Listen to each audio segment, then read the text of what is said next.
मग without interview मध्ये जर आपल्याला आपलं सिलेक्शन व्हावं असं वाटत असेल तर सगळ्यात पहिलं म्हणजे आपली पोझिशन अनालिसिस करा. हो, तुम्ही स्वतःला प्रश्न विचारा की माझा टेटचा स्कोर किती आहे, माझं मीडियम कोणतं आहे आणि माझ्या कॅटेगरीला किती ॲडव्हान्टेज मिळू शकतो, मी कोणत्या लेवलसाठी इलिजिबल आहे. आताच मी सांगितलं तुम्हाला, पहिली ते 5वी 6वी ते 8वी 9वी ते 12वी मेस 2026 पर्यंतच्या सगळ्या जागा येणार आहेत. त्यापैकी 80% पदांची भरती होणार आहे. स्थानिक स्वराज्य संस्थांच्या जागा किती येतील, जास्तीत जास्त जागा येतील. त्याच्यानंतर ज्या काही खासगी शैक्षणिक संस्था आहेत त्याच्या देखील जागा येणार आहेत. काही एखाद्या जिल्ह्यामध्ये कमी जागा आल्या तर त्याच्यामुळे तुम्हाला आता सिलेक्शनच भेटणार नाही असं नाहीये. सगळ्यात महत्वाची आणि पॉझिटिव्ह गोष्ट आहे की ही एक सेंट्रलाइज सिस्टीमने होणारी भरती आहे. नमस्कार मित्रांनो, स्वागत आहे आपल्या सर्वांचं मनपूर्वक पुन्हा एकदा आपल्या एज्युकेशनल युट्यूब चॅनलमध्ये. मित्रांनो, सध्या हजारो जे काही उमेदवार आहेत ते अतिशय चिंतेमध्ये आहेत. कारण जागा किती येणार, आपल्या कॅटेगरीला किती जागा मिळणार आणि पुढे काय होणार, आपलं सिलेक्शन होईल की नाही होईल. परंतु मित्रांनो, तुम्हाला जर विदाऊट इंटरव्ह्यू मध्येच आपलं सिलेक्शन करून घ्यायचं असेल तर आजचा व्हिडिओ शेवटपर्यंत नक्की बघा. आता बघा मित्रांनो, सोशल मीडियावर दररोज नवीन माहिती येत आहे. वेगवेगळे न्यूजपेपर्स आहेत, सकाळ, लोकमत, तसेच पुढारी, यांच्यामध्ये तुम्हाला दिसत आहेत की 8,000 शाळा बंद पडणार, इतके शिक्षक अतिरिक्त होणार, तसेच शिक्षकांचं समायोजन, अशा अनेक गोष्टीमुळे जे अभियोग्यता धारक आहेत त्यांच्या मनामध्ये खूप मोठा गोंधळ आणि खूप मोठी संभ्रमाची अवस्था निर्माण झालेली आहे. पण तरी देखील मित्रांनो, अजिबात पॅनिक होऊ नका, कारण यावेळेस जागा ह्या निश्चितपणेच चांगल्या येणार आहेत आणि तुम्हाला सिलेक्शनसाठी कशा प्रकारे नियोजन करावं लागणार आहे त्याच्यासाठी आजचा व्हिडिओ अतिशय महत्त्वाचा ठरणार आहे. त्यामुळे विदाऊट इंटरव्ह्यू मध्ये आपलं सिलेक्शन व्हावं अशी अपेक्षा असणाऱ्या सर्व उमेदवारांनी आजचा व्हिडिओ शेवटपर्यंत नक्की पहा.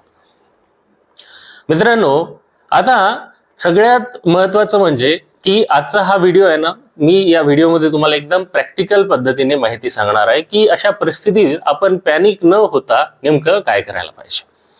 कारण सध्या टेन्शन घेण्यापेक्षा जास्त स्मार्ट पद्धतीने प्लॅनिंग करणं महत्त्वाचं आहे. सर्वात प्रथम महत्वाची एक गोष्ट आपण लक्षात घेतली पाहिजे, ती म्हणजे सगळीकडे चर्चा कशाची आहे की टोटल जागा किती येणार आहेत. पण मित्रांनो, खरं सांगायचं झालं ना तर फक्त टोटल जागा माहीत पडून आपल्याला त्याचा डायरेक्ट फायदा होणार आहे का? बिलकुल नाही. कारण टोटल आकडा हा निश्चितही आपल्याला आनंद देणारा असला तरी देखील आपल्याला एक गोष्ट करायचीच आहे, ती म्हणजे काय की तुमची कॅटेगरी काय, तुमची कॅटेगरी, तुमच्या कॅटेगरीला किती जागा येणार, त्याच्यानंतर तुमचं रिझर्वेशन, तुम्हाला जे हॉरिझॉन्टल आणि व्हर्टिकल रिझर्वेशन आहे त्या रिझर्वेशन नुसार तुम्हाला किती जागा येणार आहेत, तुमचा सब्जेक्ट कोणता आहे, तुमचं मीडियम कोणतं आहे, तुम्हाला टेटमध्ये किती स्कोअर मिळालेले आहेत, तसेच तुम्ही 1ली ते 5वीला पात्र आहात का, किंवा 6वी ते 8वीला पात्र आहात, किंवा 9 ते 12वीला पात्र आहात, किंवा 1 ते 8ला पात्र आहात, किंवा 6 ते 12ला पात्र आहात, किंवा 1 ते 12ला पात्र आहात.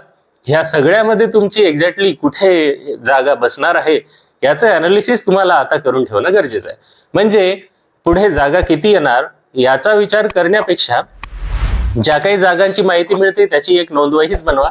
संबंधित जिल्ह्यांपुढे एकूण जागा सध्या लिहू शकता, पण तुम्हाला आता त्याचा फायदा नाहीये. ज्यावेळेस प्राधान्यक्रम जनरेट होतील त्यावेळेस तुम्हाला त्या जाहिरातीमध्ये पाहावं लागणार आहे की एक्झॅक्टली तुम्हाला तुमच्या कॅटेगरीला तिथे किती जागा आहेत, त्या तुमच्यासाठी तुमच्या हक्काच्या असणार आहेत आणि त्या जागानुसार आपल्याला प्राधान्यक्रम द्यायचे असतात.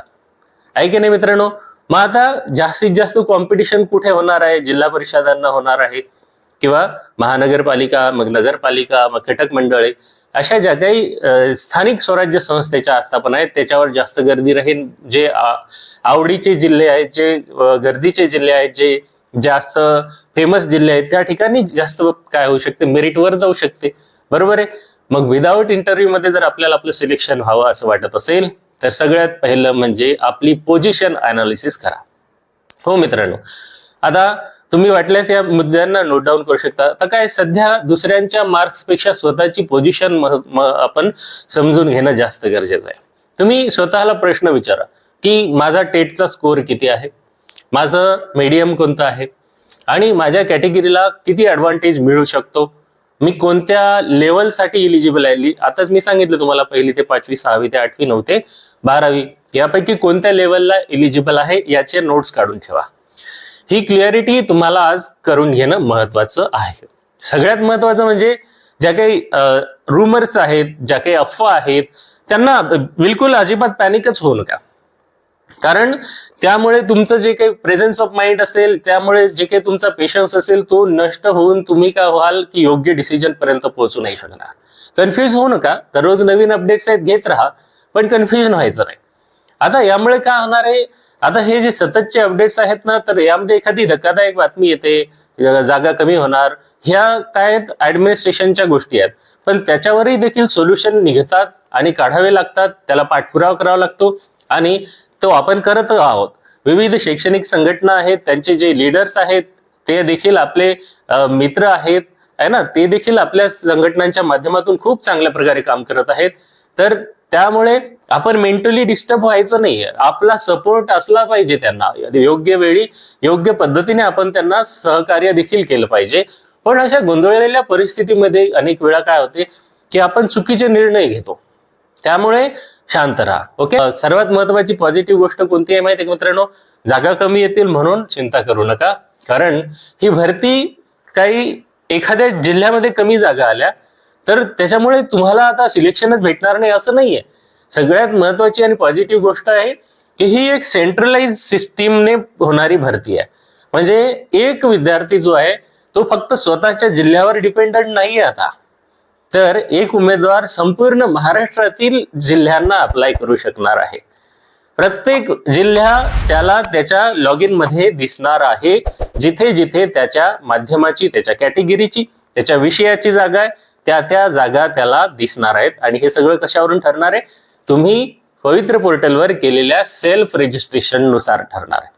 त्याच्यात तुमची चूक झाली असेल तर होऊ शकते एखाद्या विद्यार्थ्याने चुकीचं माध्यम निवडलं तर त्याला त्या माध्यमाच्या जागा येतील. म्हणून मी तुम्हाला काय सांगत आहे की प्राधान्यक्रम देताना तुम्हाला आलेल्या ज्या आस्थापना आहेत त्या उघडायच्या आणि आपल्या माध्यमाची आहे की नाही खात्री करायची. आता याला तुम्हाला काही वेगळा वेळ देण्याची गरज नाहीये. आणि जरी एखाद्या जिल्ह्यामध्ये जागा कमी आल्या तर याचा अर्थ असा नाही की तुमची ऑपॉर्च्युनिटी संपली म्हणून, आहे की नाही.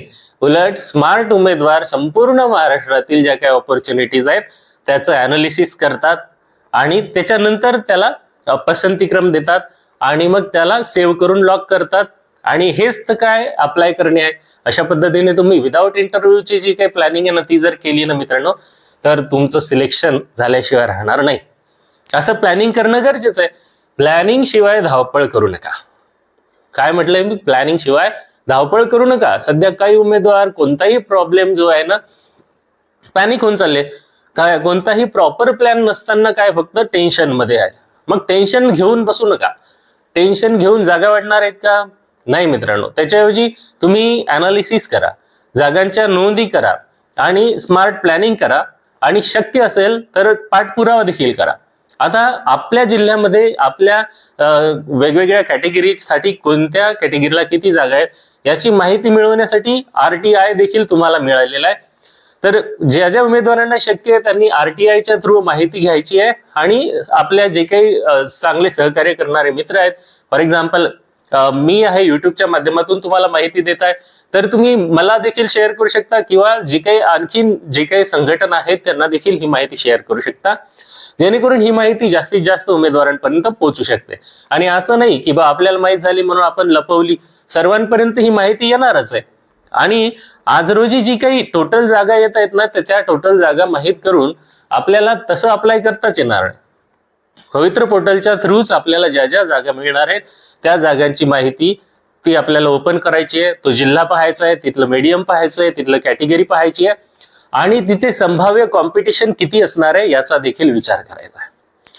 संभाव्य कॉम्पिटिशनची तिथली जी स्ट्रॅटेजी आहे तुम्हाला कशी करायची याच्यावर देखील मी व्हिडिओज बनवलेले आहेत. ते व्हिडिओ देखील तुम्ही पाहून त्या पद्धतीनं नियोजन करू शकता. याची स्वतःची एक पर्सनल लिस्ट तयार करा आणि हे तुम्हाला जसे प्राधान्यक्रम जनरेट करून असाइन करायचे आहेत आणि लॉक करायचे त्यावेळेस ही नोट्स आणि ही डायरी, ही जी तुमची लिस्ट आहे ही तुम्हाला खूप कामी पडणार आहे. आणखीन महत्वाचं काय की आपले डॉक्युमेंट्स रेडी ठेवा. आता या ज्या काळामध्ये तुमचे काही डॉक्युमेंट्स राहिले असतील तर रेडी नसतील, कुठे एखाद्या कॉलेजला जमा असतील तर ते काढून घ्या.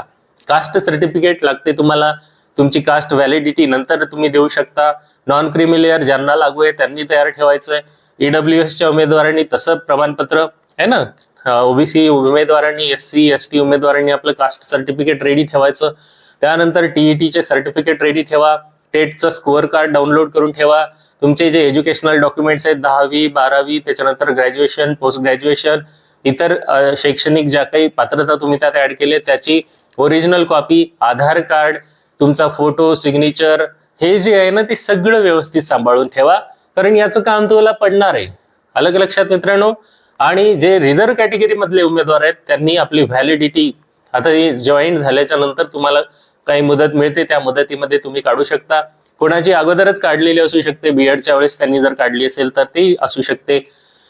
हे जे सर्टिफिकेट आहेत, अनाथ असतील, दिव्यांग असतील, समांतर आरक्षणामध्ये जे जे येतात त्या उमेदवारांनी आपापले जे डॉक्युमेंट्स आहेत ते रेडी ठेवा. लो कॉम्पिटिशन एरियावर टार्गेट ठेवा. पुढचा मुद्दा आहे लो कॉम्पिटिशन एरियावर लक्ष ठेवा. सगळे उमेदवार पॉप्युलर डिस्ट्रिक्टकडे धाव घेतील, पण स्मार्ट उमेदवार कॉम्पिटिशन असलेल्या जिल्ह्याकडे काय करतील, धाव घेऊन योग्य पद्धतीने अनालिसिस करून डिसिजन घेऊन प्राधान्यक्रम देतील.